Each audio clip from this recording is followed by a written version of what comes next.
Today we're going to take a look at the 2021 Honda NC750X.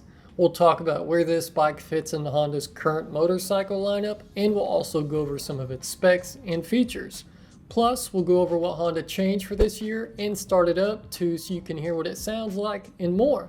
But first, if you guys find any info in this video helpful, please take a second and hit the like button. Liking the video and commenting below really helps with growing this channel through YouTube's algorithm, and I really appreciate the help. Now, where does the NC750X fit into Honda's current motorcycle lineup?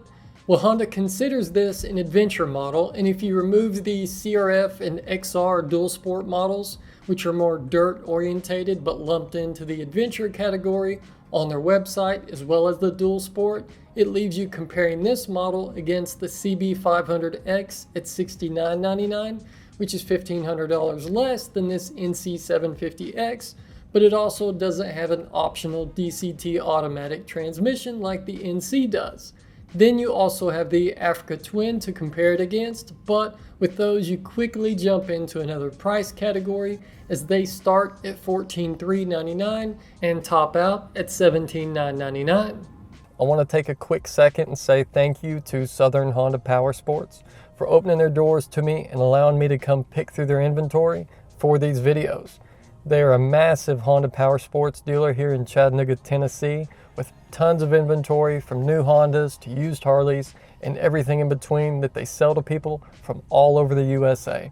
So check out the link in the description below and head over to their website to see if they can save you some money on your next toy.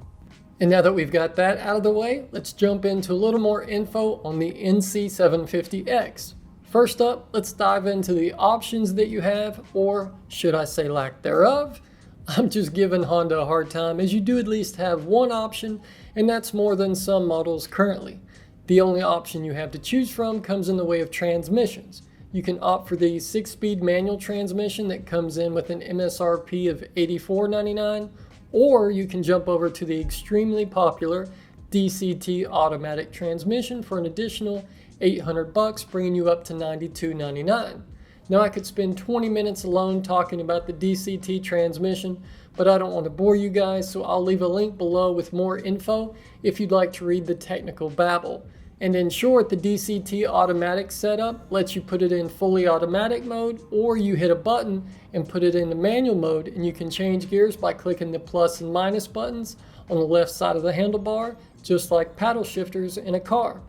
And that's it for options, as we only have one color to choose from here in the States, while some countries get the same Grand Prix red plus even more, but I won't harp on color options, or should I say lack thereof, as I've done enough of that in my past videos. Now let's quickly touch on some of the changes for this year.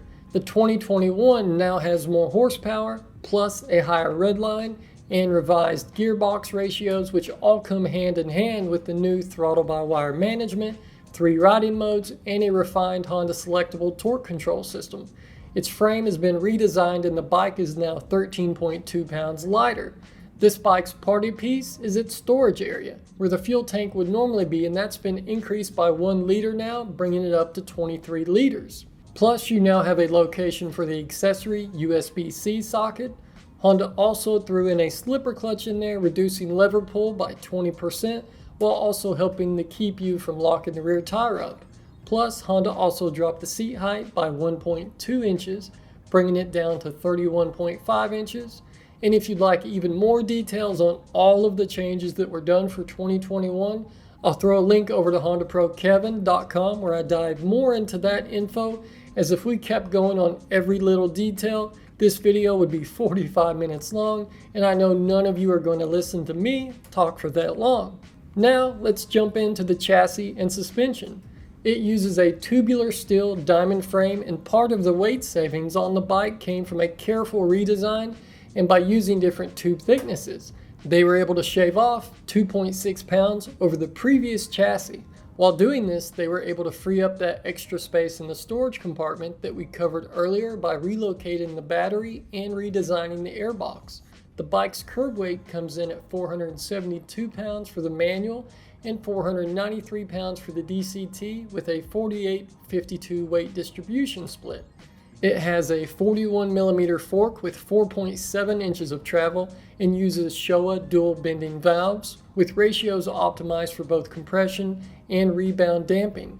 This enables damping force to act in accordance with piston speed in the low speed range, improving both ride quality and overall comfort. In the rear, you have a single shock with a ProLink design that has 4.7 inches of travel, and just like in the front, those numbers are technically down from where they were on the previous model. And when it comes to braking, ABS is now standard, and you have a 320mm disc with a 2-piston caliper up front, while in the rear you have a 240mm disc with a single piston caliper. And those are helping stop the cast aluminum wheels that are 17 by 3.5 up front and 17 by 4.5 in the rear, with 120/70 and 160/60 tires. And now let's jump into the engine and drivetrain. The NC has a 745cc liquid-cooled, single overhead cam, 55-degree parallel twin engine that's tipped 62 degrees forward for a lower center of gravity.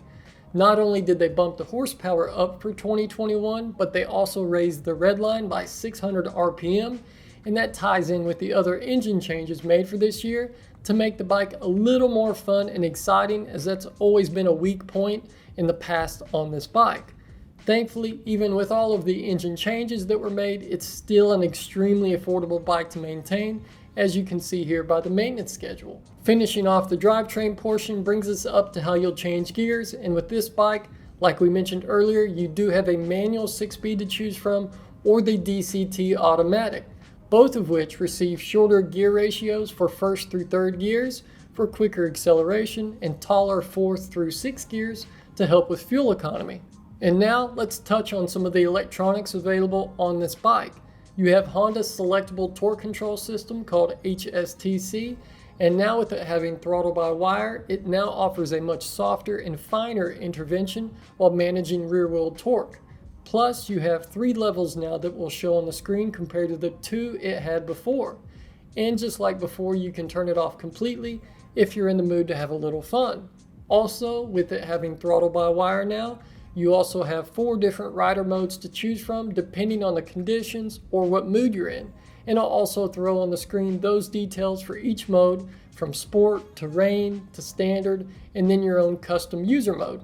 Plus, if you opt for the DCT model, it opens up even more adjustments in really fine-tuning how the bike's engine and transmission operate together.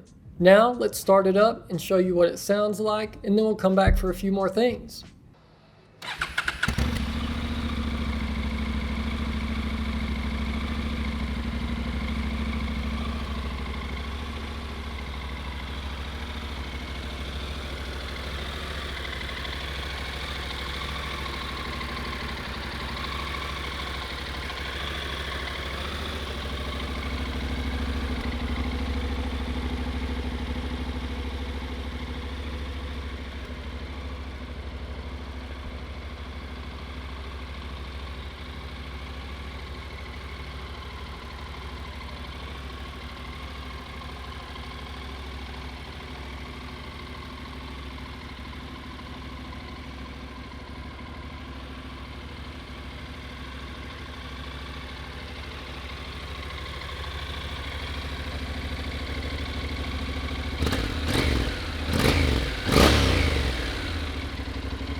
And that's the 2021 Honda NC750X.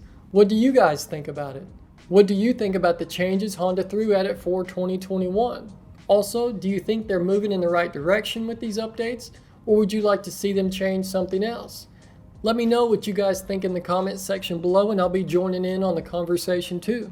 But that's a wrap for this one. Thanks again for all of the support, guys. I really appreciate it, and we'll see you in the next one.